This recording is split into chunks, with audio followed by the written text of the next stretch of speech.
Hey everyone, I'll just quickly wanted to say a congratulations to the top six. The A-League regular season has come to an end, and the finalists for season 2022/23 Melbourne City. They've done the reigning premiers, the three-peat, so well done to them. That's an extraordinary effort for their club. Adelaide United, Western Sydney Wanderers, Central Coast Mariners, Sydney FC and the Wellington Phoenix have all made finals. All the best to those teams, and what a finals it's going to be. My pick to win the whole thing is Adelaide United, but you never know what can happen. Obviously, this recap is the Melbourne Victory and Brisbane Roar game, which occurred on Saturday night at Amy Park. And in this recap, I'll also give my review on Melbourne Victory's season. So, Victory took on the Roar. Obviously, it was just to play for. Victory weren't going to make finals whatsoever. So just a bit of fun. I thought what was good was seeing the boys really press up forward, utilising the wing at times, creating chances, especially not only in that first half, but the start of that second half to come out of the gate strong. But then we conceded a goal in the 54th minute. Good defence by the Brisbane Roar. Defence straight into attack. Victory were caught backpedaling into the defence, their defence line.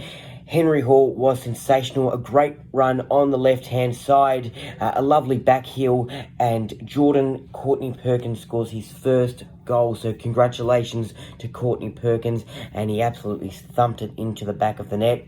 Victory had a couple chances. As I mentioned, they kept pressing forward and they just couldn't find the back of the net.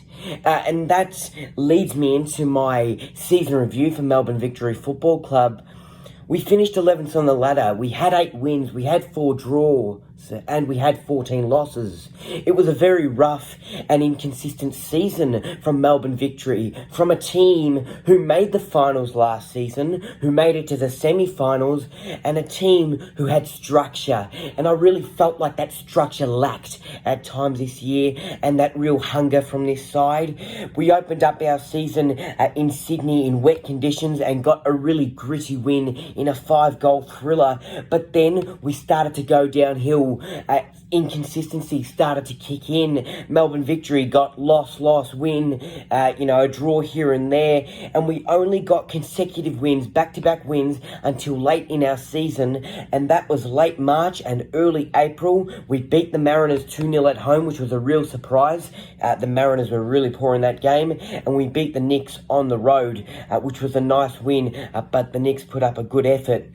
We picked up better form later in this season. The talent was there. The youngsters were brilliant. And I wanted to see Tony Popovich as a coach play these youngsters more. Nishan Velupillay was one of them, who was an absolute superstar. Seeing Velupillay and Falami on the field at the same time, what a duo that was. And then you look at a striker who's young in Fernando Romero, who we picked up later in the year. So that was great to see.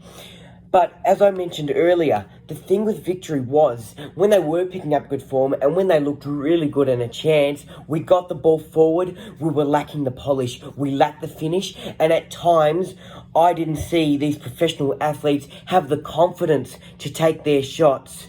I thought Josh Brillante at times had a bit of a poor season, as I mentioned earlier in the season in one of my recaps. Him and Bruno Fornaroli and Economides just didn't deliver up to my expectations. I wanted to talk about Bruno Fornaroli because I did think he was struggling with his fitness when we first signed him up in the first couple games, and he couldn't run the full game out and keep up with the rest of the team. But later in the season, he created chances, he was more of a leader, he got onto the end of balls, and he took shots, and some of his goals that he scored in the short period of time that he was with us throughout this season were fantastic. So, although he started off a bit rusty in my opinion, I thought he finished off really well. I think Victory needed a really solid striker, a quicker striker, one that could just go bang, bang, bang and have that polish every single time on plays from the start of the season, and we lacked having a striker. I wanted to talk about our goalkeeper, Paul Izzo. He made some great saves throughout the season, and what I loved about Paul was he was light on his feet. Matt Acton had a few games this season due to Izzo injured on the sidelines with that thumb issue. And, we did concede a couple games there. But even with Izzo in the side, I still think we would have struggled. And, I know it's not the wooden spoon, but it's second last victory. It's still not good enough, and this season hasn't been good enough, and I think we know that, but there's a chance for us to rebuild and bounce back next season. Our pickup of the season, in my opinion, was Damien De Silva. Great in the defensive line, not only his work in that back line, really getting the ball forward, driving this team, carrying them from defence into attack. He had confidence, he had composure, and that's what Victory lacked this season, but he provided it. So well done to Damien De Silva, and I hope we see a lot more of him in the Victory colours in the future. Not only did he help out in defence, but he got forward for the cheeky little header or goal up front off a corner or a free kick. Well done, Damien De Silva. He's quite similar to Roderick Miranda, really taking the game on and driving this team. Victory, heads up. It's not the season we wanted.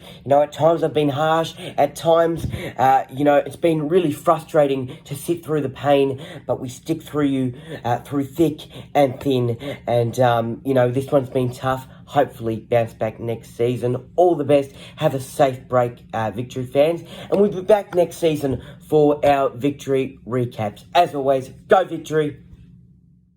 Alright guys, if you like that recap and you want to see more of my content, remember to hit that thumbs up, like, comment, and hit that red button down there that says subscribe. Much appreciated, much appreciated. For more content, follow me on my Facebook page and also my Instagram page.